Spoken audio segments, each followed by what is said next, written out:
Okay, everybody. I've got 6:01 right now, so I'm going to ask that people turn their cameras on.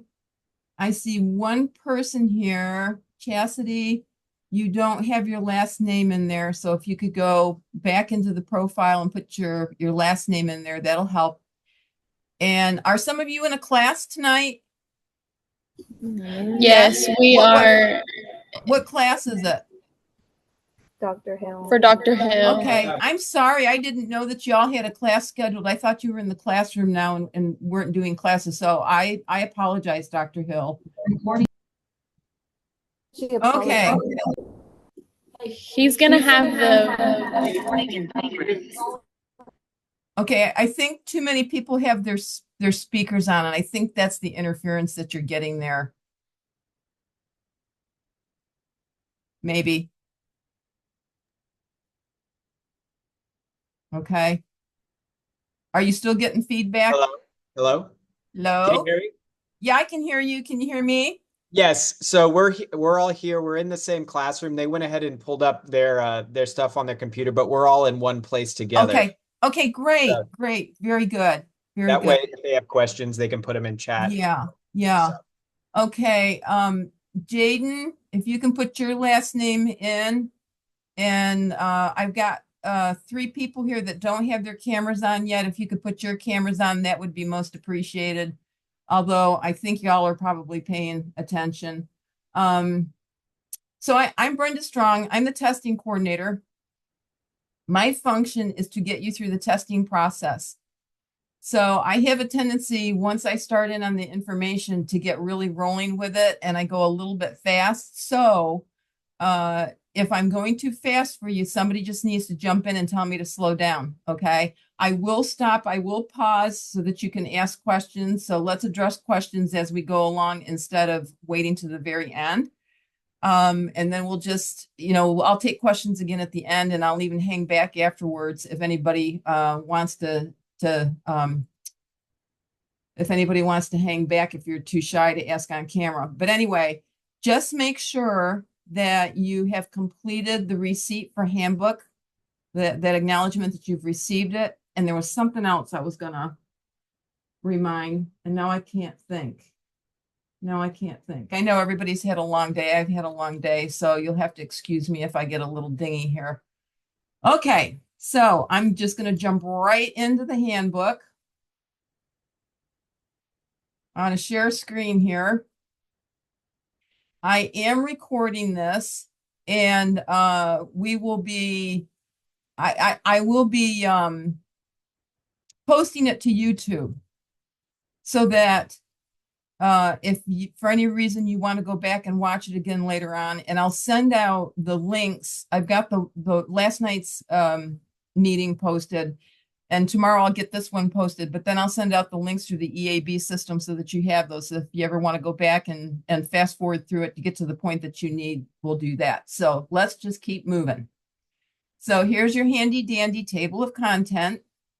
And I've tried to name all of these things so that if you've got a question, that it directly the name directly relates to what your question would be. So I hope you find that helpful.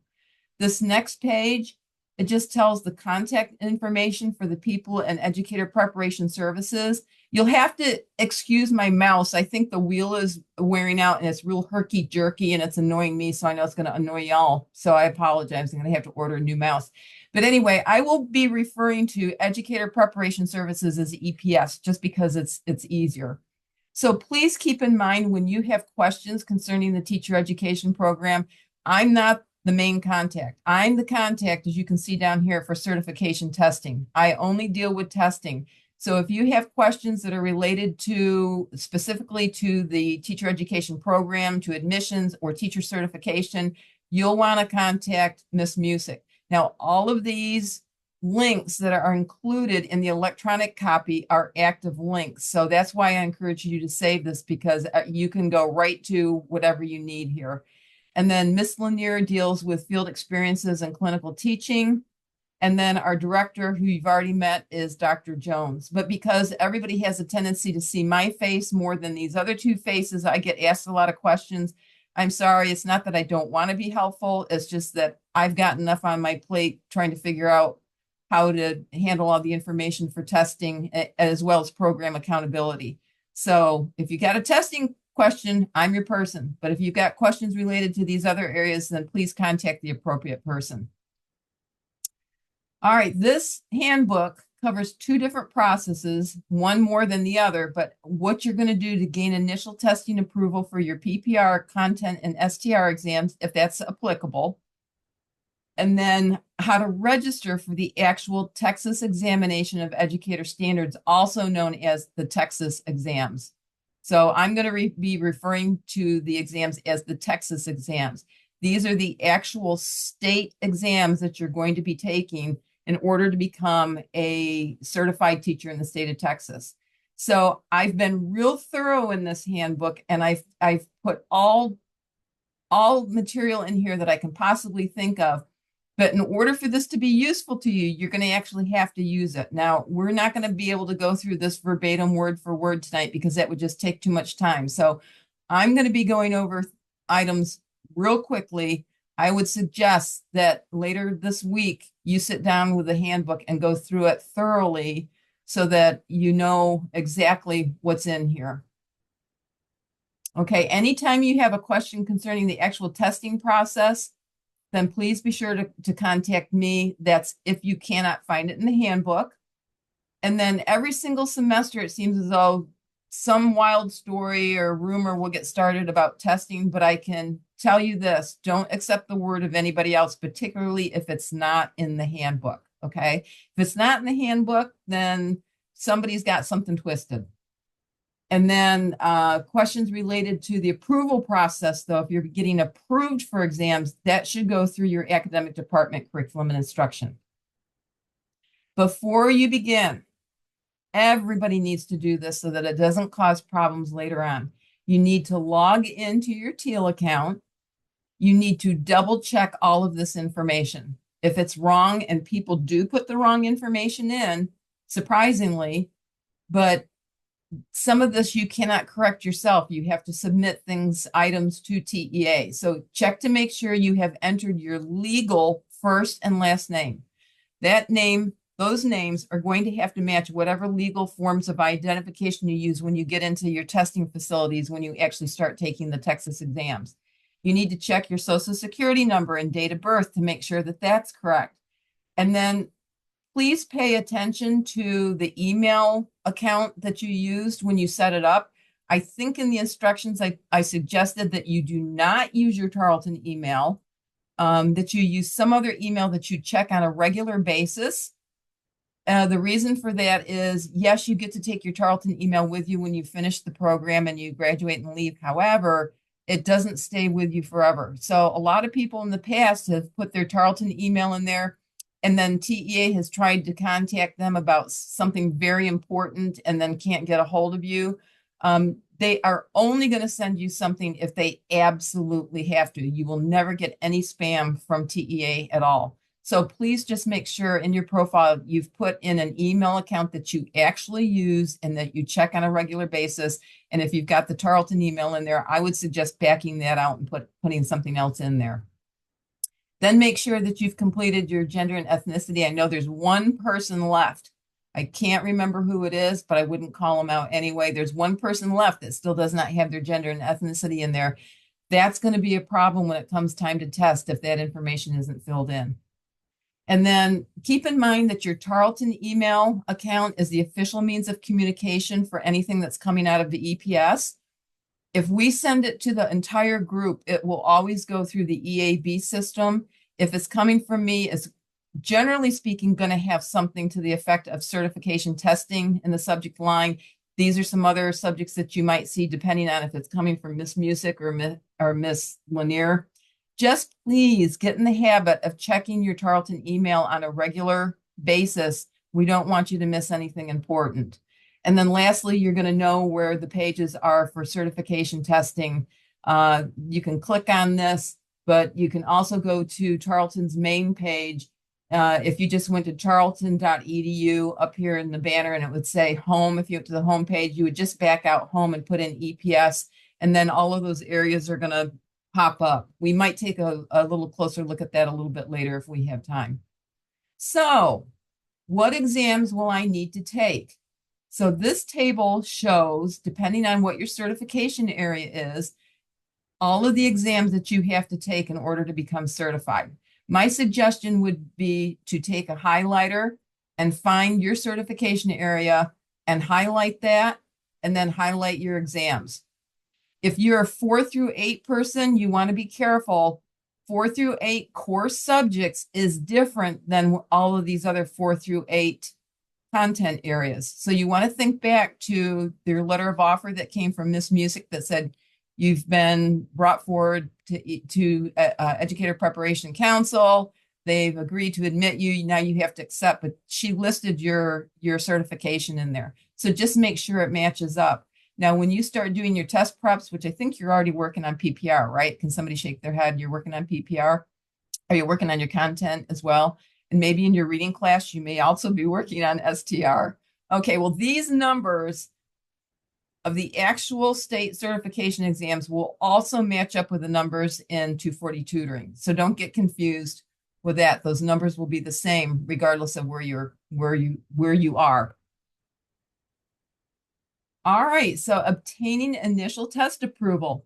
So you are completing your test approval process through your academic department. They are telling you what the terms of requirements are in order to be approved to take these exams. So PPR, content area, and STR during this semester. And then I think next semester is when you get approved to take, if we have any SPED people, or the ESL exam. But your academic department will be providing all of the information that you need in order to know what you have to achieve to get the test approval. I don't grant any test approvals.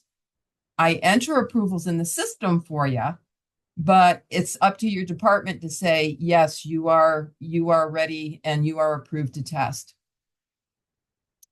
But what you do need to do, and you're going to need to do this tonight, right after we get done, you're going to need to complete the request to test form. This needs to come to me right away. You're going to send that to me. I'll be able to put you in my databases based off the information that you provide. And then as your department forwards approvals to me, then I will be entering those approvals in the system as soon as I get them. So submitting the initial request to test form, we're going to take a look at this. You're going to submit this form immediately after the meeting. There's no need to wait. What you're going to do is, here's the direct link to go to the form. You're going to type this. You're going to fill this in typed, not handwritten, but typed. You'll complete the form, save it to your desktop or to your device, and you're going to name it Request to Test Form 4 and put your legal and first name. Check to make sure, open that form back up and make sure that it's not blank. I got a blank one from last night's people. It just depends on how your device is set up. So if it's not set up, I don't know why, it'll send it to me blank. So just make sure you open it up and check it before you attach it to the email. And then you're just going to attach it to the email and put in a subject line like request to test form or whatever, and you're just going to send it to me. If you want confirmation that I've received it, then when you set up the email on your end, you either have to, or you can do one or both. You can set up a delivery receipt or request a read receipt if you want to know for certain. But you do that on your end. And if you don't know how to do it, then you go into the question mark or the help feature of your email platform and just say how to do a delivery receipt or how to do a read receipt. What I don't want you doing is sending it to me and then turning it around and sending me a separate email that says, did you receive my form? Because I don't respond to those. I'm sorry, I just don't respond. If you want to know, then go ahead and set it up on the front end when you're sending the email to me. Please check the document carefully before you send it. I'm amazed. I go over this every single semester and people still do not fill everything out. So we're going to go over this carefully just to make sure, and hopefully you'll be marking it on your paper copies so you can refer back to that. Just make sure that you've got it all correct before you send it. If after you send it, you discovered, uh-oh, I made an error and I want to correct it, and you resend it to me, please put something in the body of the email that says, I discovered I'd made a mistake where blah, blah, blah. And so I'm resubmitting. That way I don't get confused. It's like, okay, I'm getting multiples of these. Which one am I supposed to use? All right, let's take a close look at the form. As you can see, the form must be typed. I don't know what you say when it's computer because it's not really typing, but you've got to enter it in. As you can see, there's a watermark in here, sample form only. The problem is this is a fillable form, but should you use this fillable form instead of the link, and then you send it to me, you're going to send me the entire handbook. I don't need the entire handbook. I just want the 4 pages. That's enough.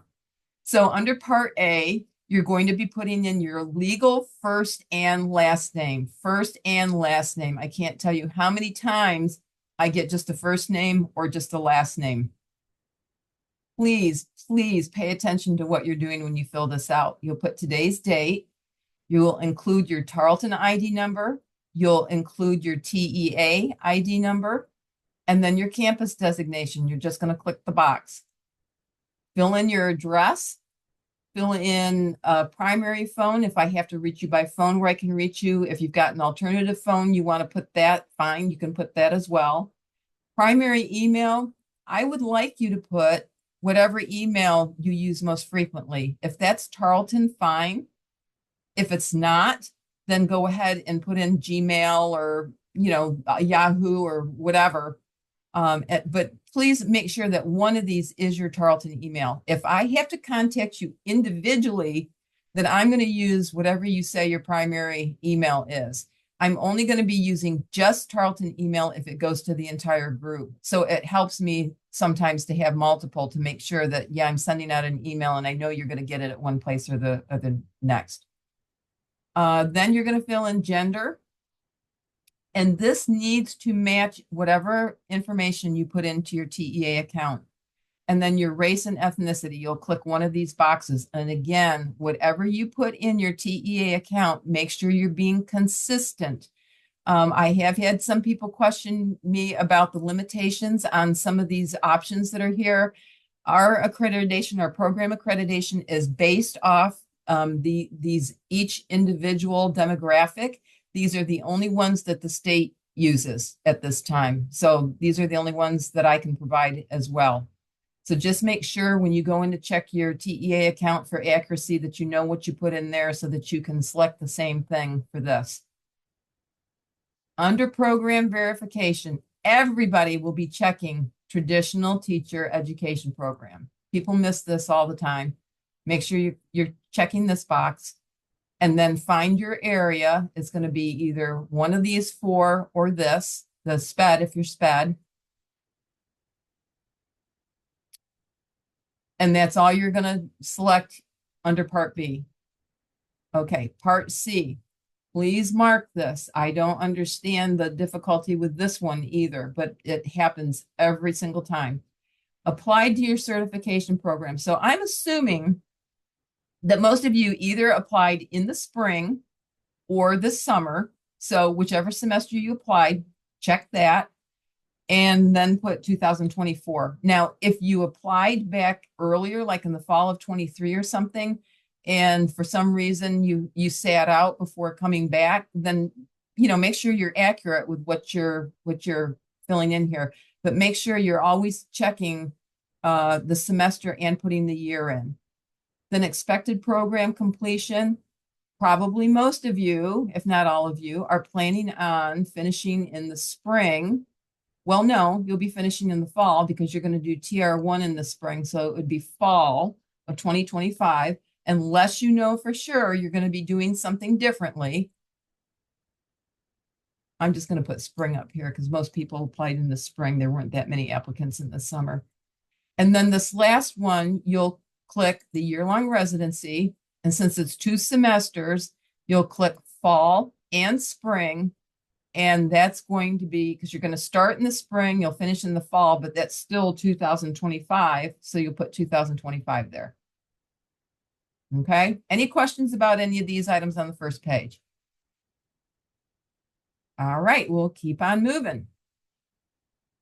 Page 2.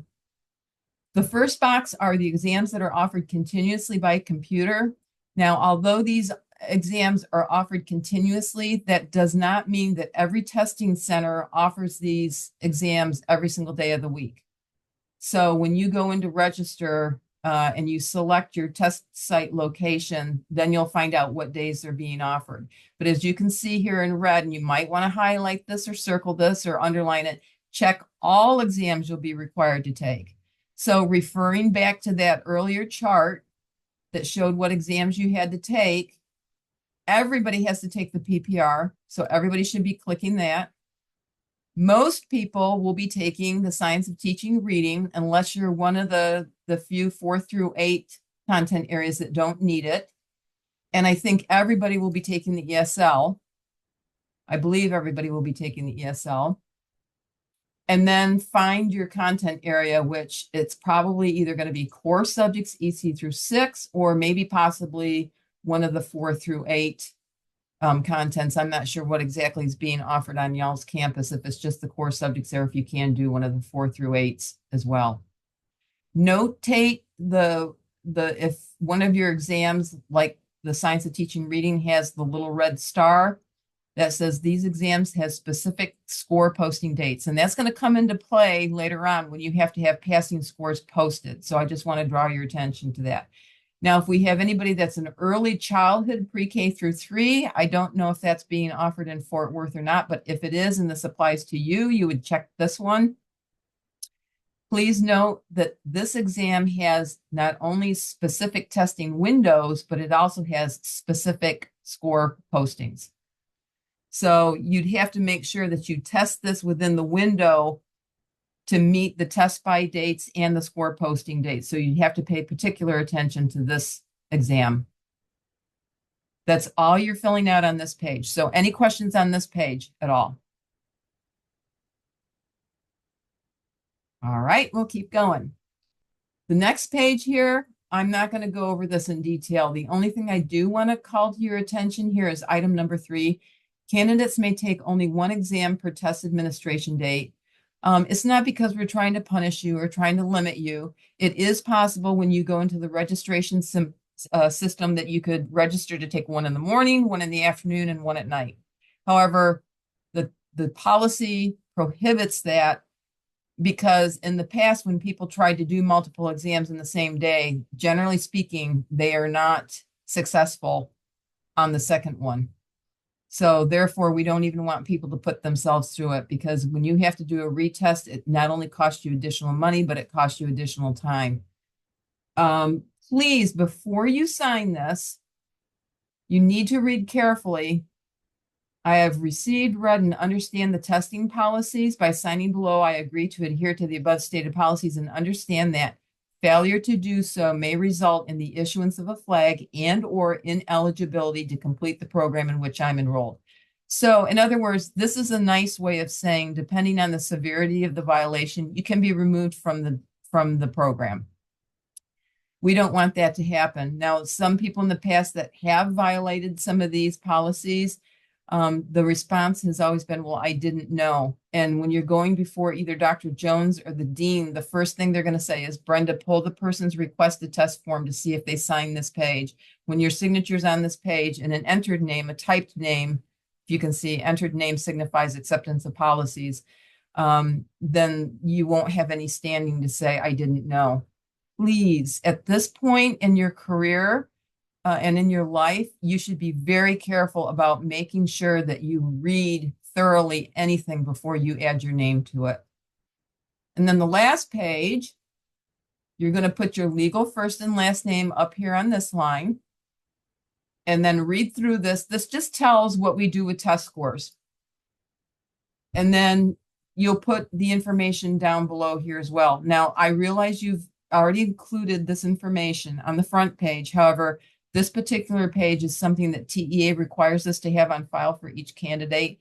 So this is information that they want to make sure that they have if you get pulled in an audit. Any questions at all about the request to test form?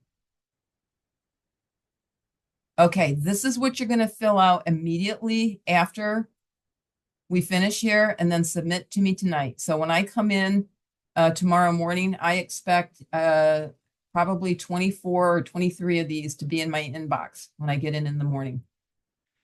We're not going to go over 240 tutoring because somebody shake your head. You've already got this, right? You're already using this. Okay, great. Thank you very much. What I do want to call to your attention is item number 4. If for some reason when you're working through the practice exams, if you don't achieve whatever it is the department has set for the requirements to get test approval using 240 tutoring, then you have to contact 240 tutoring directly, ask them to delete that particular study plan, and then you have to start all over again. Now, it's not just starting all over again with the practice exams. You have to start all over again with the study materials, the flashcards, the quizzes, and the practice tests before it will release you to go in and get back to those practice exams. So therefore, I really want to caution you when using 240 tutoring that you're using it in the way in which it is intended. If you're trying to shortcut it, or if you're not putting your all into this, you're cheating yourself. I just can't stress that hard enough that you're not going to get out of it what you need, and there's going to be a chance that you're not going to be well prepared to take the actual Texas exams. So the student flagging procedure, you can read through that. Flags can be issued by anybody in the program. You can see some of the areas that flags can be issued, and then the results of the first, second, or third flag. There's increasing results. If you want to see what the flag looks like, then you can go to the link that'll take you to the flag. If you are issued a flag, you don't do anything on your end to initiate that. Whoever's issuing the flag actually initiates that and sends it to you for your signature. Things that I would issue a flag for would be if you miss a test by date, if you fail to submit your form tonight. I mean, I shouldn't have to ask repeatedly for these items. That should just be a given that you stay on top of this. And then if there's a violation, like if I do record registrations every week. And if I go in and find that somebody's registered for 2 exams in the same day, then you're going to get contacted by me. I'm going to pull your test approvals, which will in effect cancel your registrations. And then a flag will be issued that would have to be completed before your approvals would be re-entered. So just keep that in mind. Those are typically the things that I would be submitting a flag for. Test takers with documented disabilities. When you were in block 1, you completed that initial information concerning certification testing, and that told you then that if you were going to apply for special accommodations for the Texas exams, that you needed to get started on that right away. If you have not started this and need accommodations, you need to get going on this week. Here's the link that takes you to the Pearson site. This will take you to the accommodations page. It's going to tell you everything that you need to do. I do want to caution that just because you may have accommodations through Tarleton, that does not mean that Pearson is going to accept the same documentation that Tarleton did. So keep that in mind. You need to just make sure you go in right away and start looking at this and know what's expected. You cannot register until your approvals have been entered. So it's very important that you get approvals just as quickly as you can. And then you submit your documentation to them, and then they'll take 2 to 3 weeks to review it. Sometimes it doesn't take that long. Sometimes it does. It just depends on how busy they are. So get started on that this week. All right, registering for exams once approvals have been entered. So once again, it's your academic department who is granting you approval to take these exams this semester. They forward it to me. Once I receive them, then I will go into the system and enter those approvals. Now, this says that we'll do it within 5 to 7 days. It typically does not take that long. However, if I'm out ill or if something comes up, it may not be an immediate thing. And sometimes I don't get immediate approvals from your department as well. So you just kind of have to hang in there a little bit. But then once you get those approvals, we're going to take a look at this. You must test and retest by the dates established in the testing guide that's on the following page. So you need to be aware of when you have to start testing by and when you have to have your exams passed. So once again, failure to meet the required dates flags will be issued. And you just want to register as soon as you can to make sure that you get the optimal location and time of the exam that you want. Once you go in there, and we're gonna look in the Pearson website to take a closer look at that. When registering, it's important to check the score posting dates, especially when it comes time for you have to have passing scores posted in order to continue on to TR2. So not every exam posts on the same date. So you've got to look at every exam you're taking to know the date that you took it, when the score is going to pass. Also, when you register, you are going to be bombarded with information about the do's and the don'ts of the testing facility that you've chosen. The forms of identification that they will accept. Not all locations require the same number of IDs. I think that there's some that require 2, but all of your identification must be original and cannot be expired. They will not accept photocopies. They will not accept pictures on your cell phone. You can't take cell phones in anyway, so that wouldn't work. So you'll want to be checking your identification to make sure that your driver's license or passport or whatever it is that you're using isn't expired. Also, the first name on your identification, first and last name, have to match whatever you put into not only your TEA account, but your Pearson testing account. If for any reason there's a discrepancy between what's in your testing account and what's on your ID, by law, they have to turn you away. And if your identification is expired, by law, they have to turn you away too. You don't lose the testing attempt. It doesn't count as an attempt, but you do lose your money. I don't think, unless we've got any math and possibly science people up there, 4th grade math and science, that you're going to need any special tools. If we do have math and science, you may need to use a calculator that they provide, or they will tell you an acceptable model that you can bring, but you need to pay attention to that during the registration process. And then the safest rule of thumb is to just familiarize yourself with all of the Pearson provided materials. So let's go ahead and jump to Pearson. So when you go to, this doesn't say Pearson, so don't let me confuse you with this. It says Texas Educator Certification Exam Program. This is all run by Pearson, and it's just easier to refer to it as the Pearson testing website. Take note that up in the upper right-hand corner, on every single page, there's a contact us. So anytime you're in here, you always want to make sure you're clicking on the tab that says Texas. And then we're going to expand all, and you can see the different ways you can contact them if you have reason to contact them. I can't help you with this site. I can't get in and see what the students are seeing once you get in here to start the registration process. But my understanding is this is a really intuitive program. I've had very few people tell me before that they've had problems, so I don't expect the majority of you will have any issues. But that is available on every single page if you run into an issue, so that you can contact them. When it comes time to register, you'll click on the Register tab. Once again, you always want Texas. You'd go to Register Now. If you have not set up an account, this is where you create your account.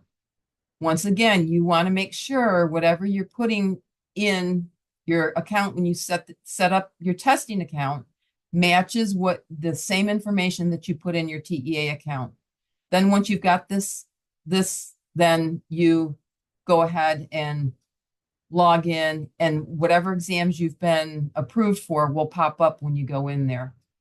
So let's look at preparation materials, because everybody has to take the PPR. And once again, make sure you're always on Texas. You don't want this Texas packed. The system will allow you to register for these exams without approval, but you cannot use these exams for certification. So if you register for one of these by mistake and take it, it's not going to count towards anything. And every semester somebody does it. So I'm just giving you fair warning. You just want to make sure that you're always under Texas. Okay, because everybody has to do the PPR. Let's take a look at the PPR. And once again, you're this darn mouse. Okay, 160, PPR 160. So you should be looking at this for every single exam you have to take because they're giving you preparation material that's specific to this particular exam. So this is going to tell you about the Texas examination. We'll take a look at that. Develop a framework. This is kind of boring. Let's go to the next page. How to prepare for the exams. Can everybody see this okay? Okay, great. I don't know why it went over to the side of the page, but for some reason it did. All right, learn what the exam covers. Assess how well you know the content. Familiarize yourself with the different types of exam questions. This one is really important because they have 7 different ways of asking questions. And in the past, when I've had people who may have been unsuccessful on an exam and I talk to them afterwards, it's like, okay, was this a knowledge issue or was this an approach issue? And lots of times I heard, I didn't understand what they were asking in the question, or I didn't know how to answer the question. So they're telling you all of the different types of questions that they have. And then they're telling you approaches to answering selected response, which is really another word for multiple choice, the types of questions. Then they're going to give you examples of every single one of these questions.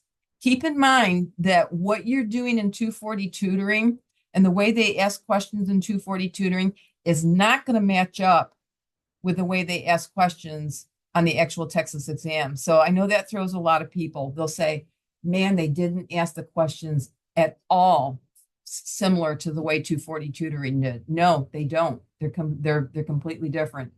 So they give you an example, they give you a suggested approach. They're going to walk you through each example of the types of questions that they have.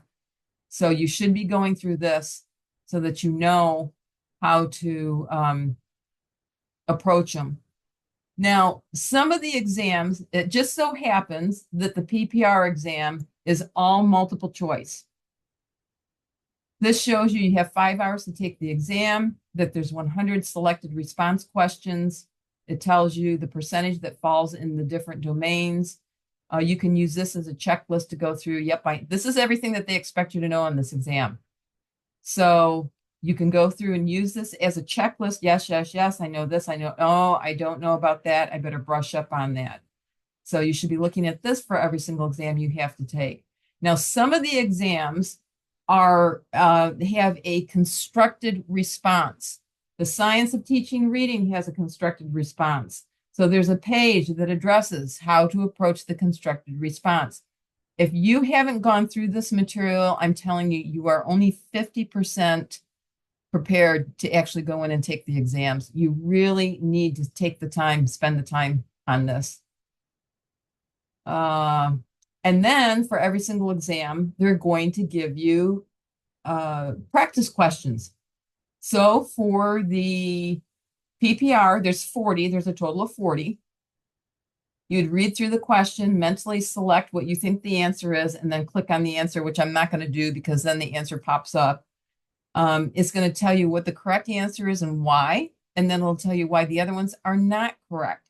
So you should be going through this for every single one of your exams that you're going to take because it gets you a little bit more used to the questions, although these look like they're all straightforward. So maybe you'll get a better idea when you go into some of the other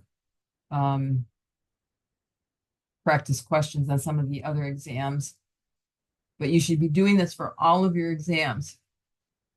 And then this last page, that's just additional resources if you want additional resources. let's look at scores. Once again, you always want Texas. You'll scroll down to the exam that you want. Let's click on PPR. You want to make sure you go down far enough. Now for TR2 to be eligible to continue on to TR2, you have to have a passing score posted for the STR and your content exam by August 1st. So let's take a look at what would be the latest you could test and still meet that August 1st deadline. So there is a score posting on August 1st. That doesn't happen very often, but you can see that the last dates that you could test and still meet that passing score posting would be 7/28 through 7/30. Okay.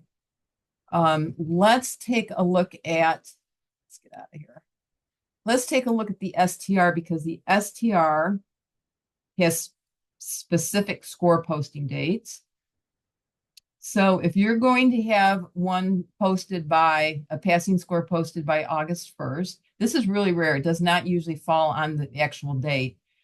The latest you could test the STR and still meet that deadline would be 7/7 through 7/20. So you need to be looking at this for every exam you need to take, especially to make sure you're going to be meeting those deadlines. Okay. Any questions about the Pearson site before we, oh, I know, I was going to go to the home page to show you if you need accommodations. This is also where you can access it here, the alternative testing arrangements. And then you just select the exam. I think all the information is the same regardless. PPR, go and expand all. Here's all the information that you need to be working through. Okay, so you really need to get on this right away to make sure you're going to be able to submit your items to Pearson as soon as your approvals are in the system. Okay, let's get out of here and go back to the handbook.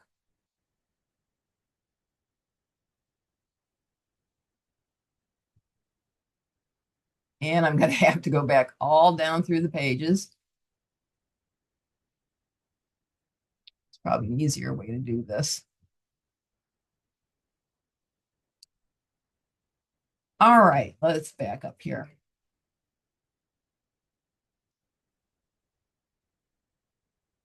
Okay, next page. You're going to want to pay very close attention to this.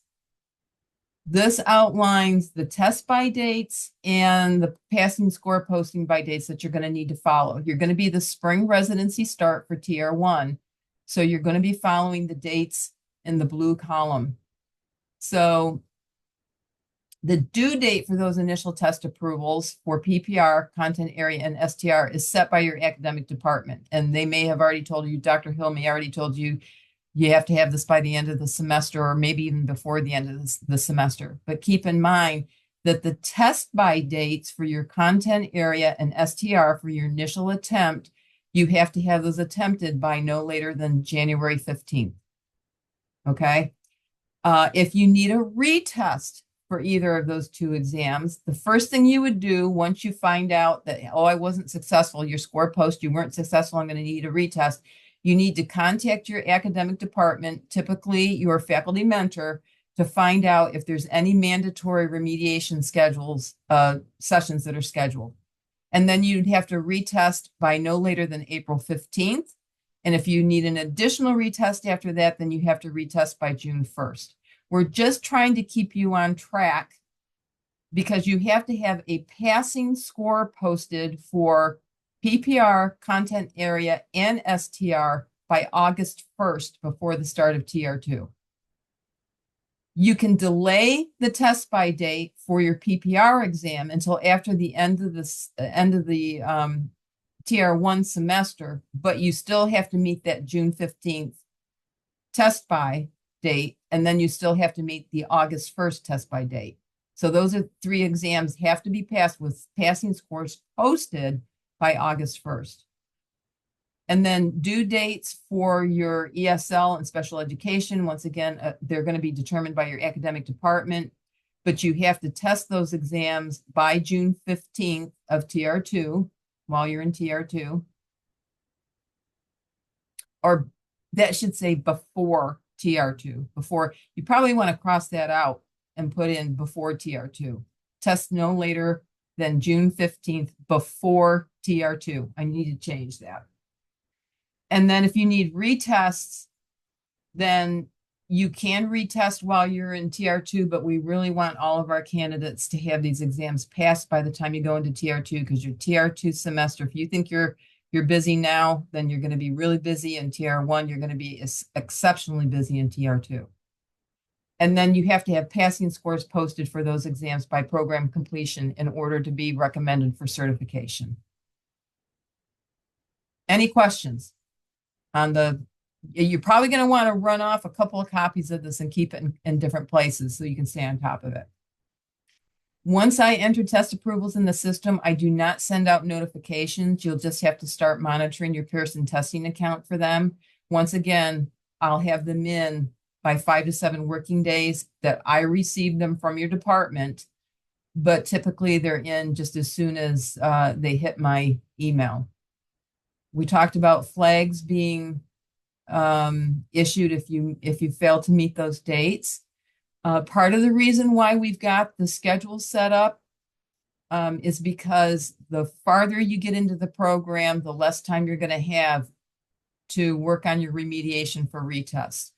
Plus, we want all of our candidates to be successful with as minimal number of attempts as possible. We want you to pass all of your exams on your first attempt. So you're responsible for contacting the department concerning any mandatory remediation sessions that might be scheduled. The faculty mentors are assigned by the academic department. I don't know who you've been assigned to. So if you don't know who you've been assigned to, then you have to contact your academic department to find out. I don't have that information. Passing exams doesn't certify you as a teacher. There's a misconception of once you have all of your exams passed, you're automatically certified. In order to be recommended for certification, you have to have finished all your coursework, a successful clinical experience, you've graduated, and your degree has posted in the system. But partway through the TR2 semester, Miss Music, who's our certification officer, will send out an email that tells you this is what you need to do to apply for certification. So as soon as your degree posts in the system after graduation, she can hit that recommendation button, but she can only hit the recommendation button if all of your exams are passed. That includes the ESL, STR, content, and PPR. For core subjects retakes, the EC through 6 core subjects has 5 subject areas. You probably already figured that out. In order to get a successful pass on that exam, you have to pass all 5 of them. Now, if you fail some of the subsections, then you can go in and just retest the ones that you need to retest. However, if you have multiple sections, 2 or more subjects that you need to retest, you have to register for the entire exam. But then when you go in to retake the exam, you would scroll through the subjects you've already passed and just retake the ones you have left to pass. The only time that the system will allow you to register for one subject area in the core subjects, whether that's EC through 6 or 4 through 8, is if that's all you have left to take. It's just one of the subjects. The reason being is because the state only allows us to recommend people to test, to approve people to test for a maximum of 5 attempts on each exam.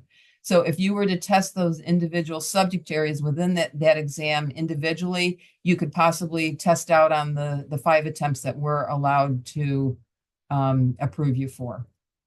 And then if for any reason a candidate is removed from a year-long residency and is required to finish the program by means of a traditional clinical teaching semester, all required exams must be passed by either December 15th or August 1st. So if for some reason you need to leave the residency, or in some cases people have been removed, but they still want to complete the program, if they're able to do that, And it might be too, if you don't have the exams passed, then you can't go on to TR2. So you'd be required to complete a traditional clinical teaching semester. The following semester, you have to have all of your exams passed by those dates in order to go forward. Okay, how to register.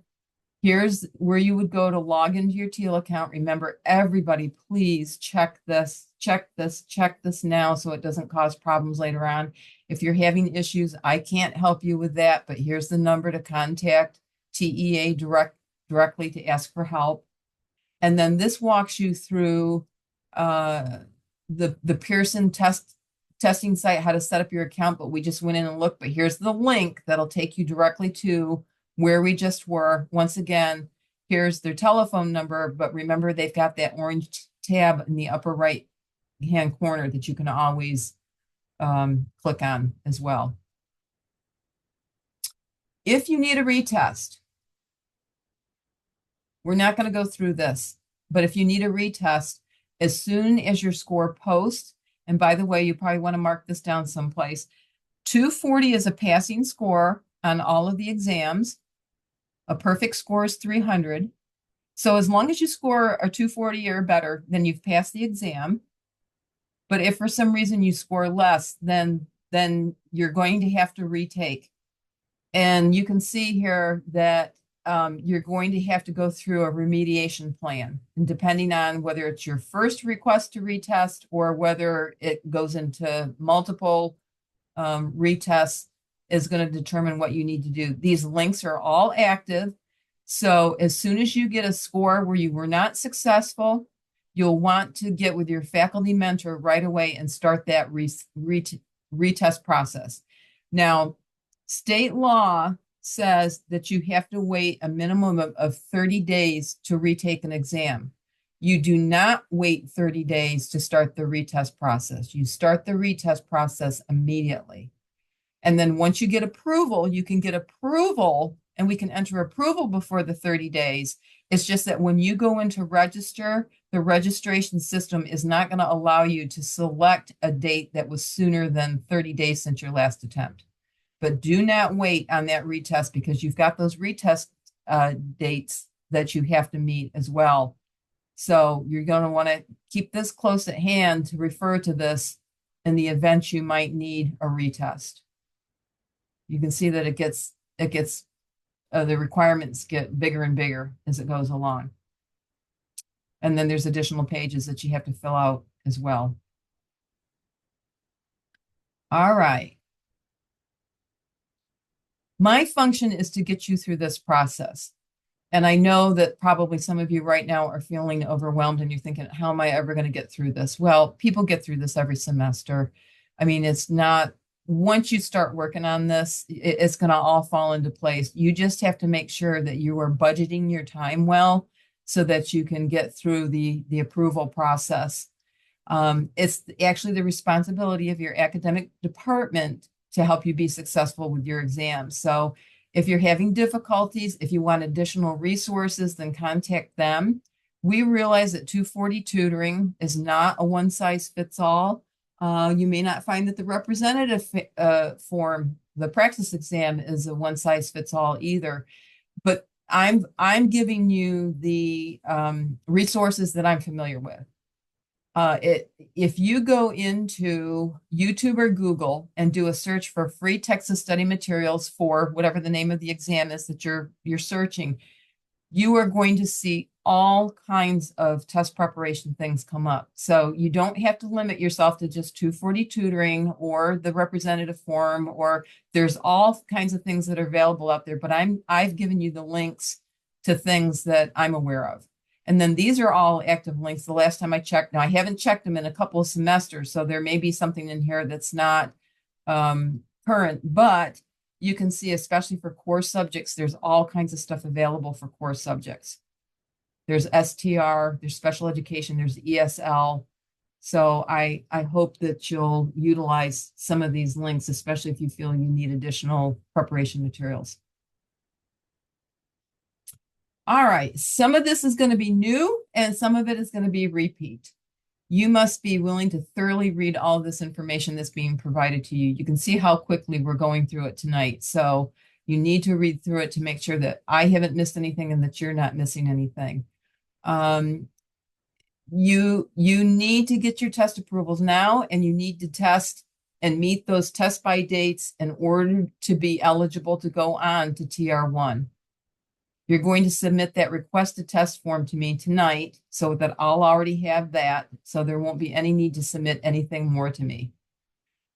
It's your responsibility to stay on top of the test by, retest by, and those pass by deadlines. I don't send out additional emails on that. You just have to keep track of it. Put it in your planner or on your calendar or on your phone, whatever you need to do to keep track of that. Once those testing approvals have been entered, then you can begin testing. Just make sure that you don't, by mistake, register for the Texas PACT. You always want to make sure that you're registering for those Texas exams. I can't stress enough that if you need accommodations for a documented disability, then you need to get started on that process right now, and you need to understand what the process is so that when it comes time to register, you're all set to go. We've already talked about this, meeting those dates outlined on the testing guide table. Currently, the cost of all of these exams is either $120 or $140. If the exam you're taking has a constructed response, it's going to be $140. If it's straight multiple choice, it's going to be $120. So your STR, your Science of Teaching Reading, is definitely going to be $140. And I'm not sure, I think the 4 through 8 ELAR may be $140 as well, because I think there's a constructed response with that. We already talked about only being allowed to take one exam per calendar day. We talked about your score reports being available, and you need to be sure to begin testing early enough to meet those dates in the testing guide table. You'll want to highlight this. You do not need to submit your Texas exam scores to the testing coordinator. That's me. You don't need to submit them to anybody. As a matter of fact, I will have your test scores before you have your test scores. And the programs automatically receive them. We typically get them earlier in the day than you get them. I think Pearson tells you you'll have them by 10:30 that night. You typically have them before then. But I get emails all the time. I've got test scores. Who do I submit them to? You do not submit them to anybody. Okay. We just talked about that state law requiring that 30-day wait period. This is not a Tarleton rule. This is a state of Texas rule. But you want to start that remediation process right away when you discover you need a retest. Your academic department sets the requirements for those retakes, and then they notify me when you've been approved. We've already touched on this. The state law permits a total of 5 attempts. Now, that's 5 attempts that Tarleton can approve you for. Now, if for some reason you were to exceed the 5 attempts and still wanted to continue, then there is a state waiver process. However, the state is going to charge you $168 to submit the waiver form, and they are going to make you jump through all kinds of remediation. So please keep in mind that the vast majority of our people are successful with limited attempts. However, it's really up to you as a student to make sure that you are well prepared before you go in and take these exams. Most of the time, the amount of effort that you put into your preparation is directly reflected in how well you perform on the actual exams. If you're just rushing through the test approval process just to get those approvals or just to get it done and out of the way, I cannot caution you enough. You probably are not going to be well prepared to take the exams. If you're not completing the materials that are available to you on the Pearson website, you are not going to be well prepared to take and pass those exams. These exams are not easy. I'm not trying to scare you. They're not easy. They're comprehensive. There is a wide range of information that you're expected to know. So if you rush over this, you're not going to get it. You just won't get it.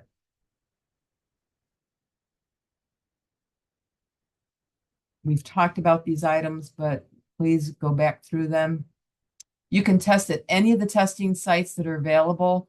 Now, for accommodations, depending on what the accommodation is that you're applying for, not every testing facility is approved for every testing center. So you might keep in mind, depending on what your accommodation is, you may have to travel to an approved site. So also, if you're going to limit yourself to one particular test site, you cannot use that as justification for missing a test by date. I've heard that quite frequently in the past. Well, I was trying to test at such and such a site, but they didn't have any dates available. Their dates were already filled up. If that's the case, then you move on to the next testing facility. You just can't limit yourself to one location. We talked about your Tarleton email account being the official way of communication. Once again, all group emails go out to that. So you need to be checking your Tarleton email on a regular basis.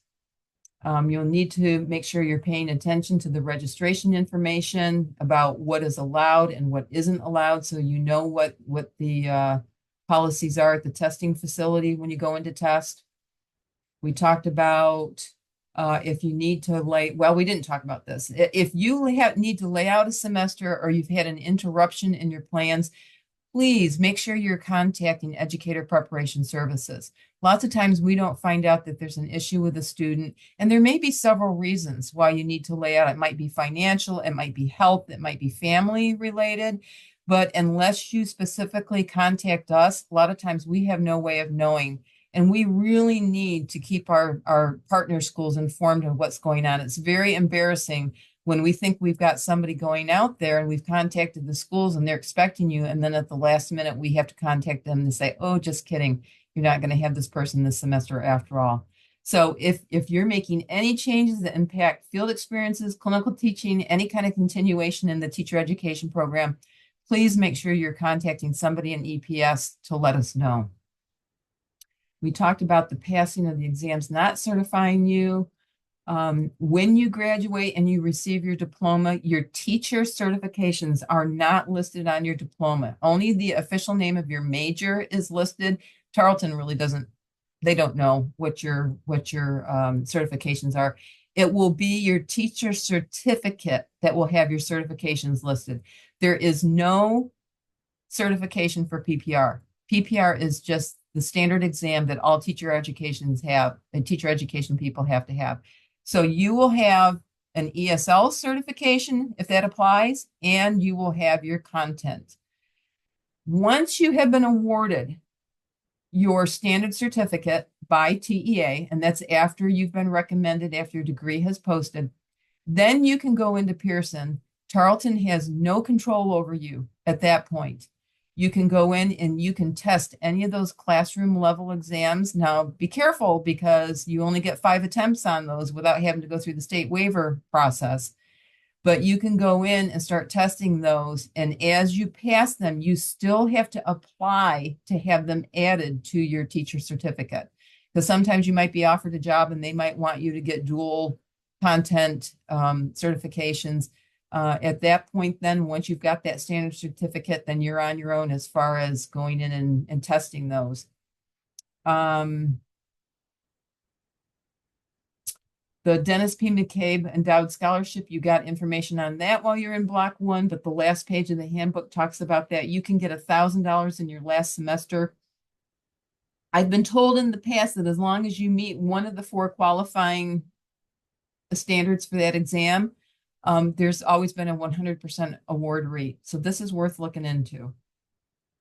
Anytime you have a question about your approvals, whether you have an approval, then go into your testing account to see if the approval's there. Now, if it's been 5 or 7 days since you've submitted your things to either Dr. Garcia or whoever you're submitting them to in your department, and they still aren't there, then you might want to hit me up to say, hey, I was expecting approvals and they're not in there yet. What's going on?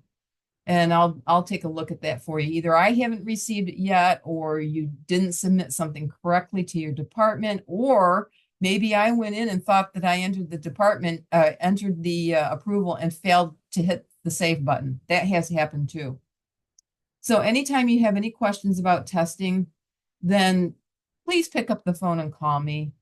I get a lot of emails asking questions, and usually it is so detailed, the answer I need to give is like, I I don't have the time for that. But if we're talking about it on the phone, then I can be certain that we're all on the same page and that you're understanding the information that I'm providing. And then I cannot stress this enough, y'all. I cannot stress this enough. It's important, even once you get test approvals, that you continue to prepare right up until the time you're scheduled to take the exams, especially if you get approved earlier in the semester. And like if you're approved before Thanksgiving, and then you wait until, middle of December to start testing or whenever, you just got to continuously be preparing for this. And there are no shortcuts. There are absolutely no shortcuts. You just have to put the time and effort into the preparation. All the links throughout here that take you to all of the different places I've put on one page just for ease so that you don't have to keep scrolling through the entire handbook. So there's everything right there. And then the last page is about the Dennis P. McCabe Scholarship. So, are you feeling overwhelmed?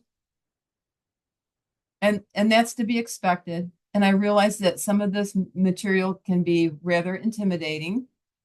But like I said, we've been doing this for several years now. Everybody gets through the process. They get through the process. So, yes, you do have to budget your time well. You have to manage your time well, but you'll get through it. You'll get through it. So does anybody have any questions at all at this point you want to address? Just go ahead and take your speaker or put your speaker off or on or whatever, and we'll address questions.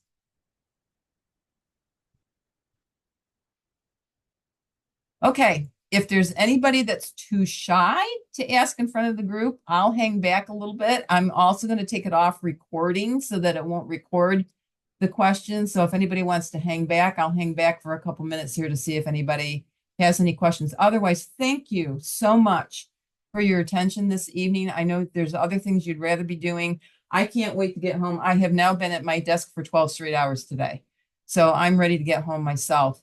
So thank you very much. Have a good evening. And I'll be looking for your request to test forms when I get in the morning. Okay. All right. Bye. Ms. Strong, this is Dr. Hill. Yeah. Real quick question. Who should we get in contact with, or who should a student get in contact with when it comes to accommodations for testing again? Who's that? Pearson. Pearson. Okay. Yeah. Yeah. The direct link to the accommodations is in the handbook. And I think it's in the page that has the two big paragraphs about accommodations. I think it's in the last page, second to the last page that has all the links. But then again, if they go into the home page of the Pearson testing site, then there's also a link in the body of that page that'll take them to the accommodations as well. Okay, excellent. I just had a student with that question, so I told her I'd ask for you. Okay, right. And as far as getting help with this, EPS doesn't help because it's FERPA related, but you can go to, I don't know if you call it disability services on your campus. I don't know, but you can go to them and they can help if anybody has questions and needs additional help. I'm going to take a quick look at the chat here.